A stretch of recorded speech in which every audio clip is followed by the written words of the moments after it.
Greetings.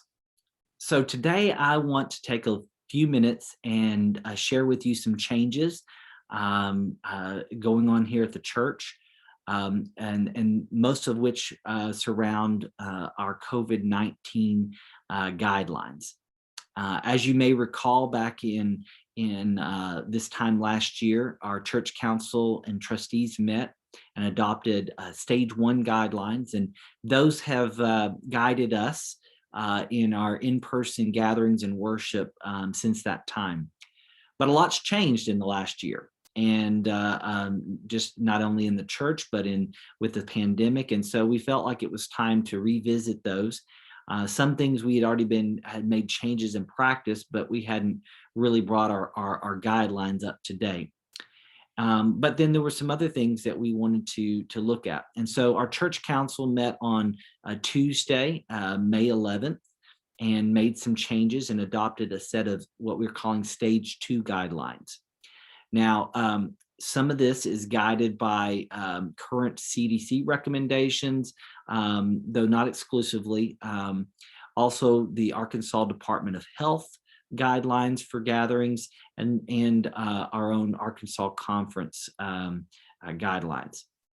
And also by our understanding of our local context and how the state of the pandemic here in Siloam Springs. As you may recall, last week we sent out a survey to the congregation, and I was very encouraged by the high response rate that we got, for one, but also the level of vaccination. 90% of the folks who responded to the survey have been vaccinated. And so what that tells us is that a lot of people are more comfortable in worship now, in gatherings, and they're vaccinated, which means a much lower and lower level of viral spread. And so with all of this in mind, we adopted some new guidelines. Some of these guidelines will go into effect on May 16th, those with regards to small group gatherings and other events at the church. The others, those related to worship, will go into effect on June 6th. So small group gatherings and other events at the church, May 16th, worship on June 6th.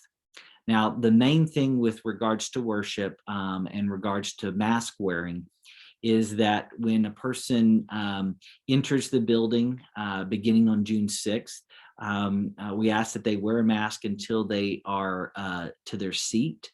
And then once seated, they may choose to take the mask off if they want. We still encourage people to wear masks if that's what makes them feel comfortable. But for those who are comfortable without them off, they'll have that option at that point.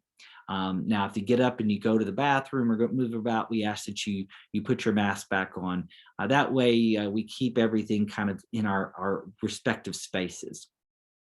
Now, a full explanation of all these guidelines are in our First Happenings newsletter, as well as posted on our website. So I would encourage you to check those out and see how we will be moving forward as a church with regards to the COVID-19 protocols.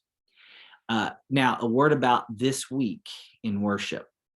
We're continuing our #LiveWithLight series, and we're moving through the letter of 1 John. And this week, we're going to be looking at the word love. You know, the word love, or agape, the Greek word for love, agape, is used 46 times in just 5 chapters of 1 John.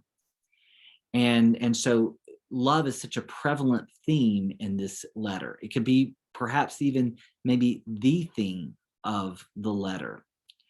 And so we're going to be looking at what that word means, that agape love means, that sacrificial love, and what it means to live in love. So I hope you'll join us this Sunday as we gather in worship at 10 a.m., either in person or online. And I hope to see you then.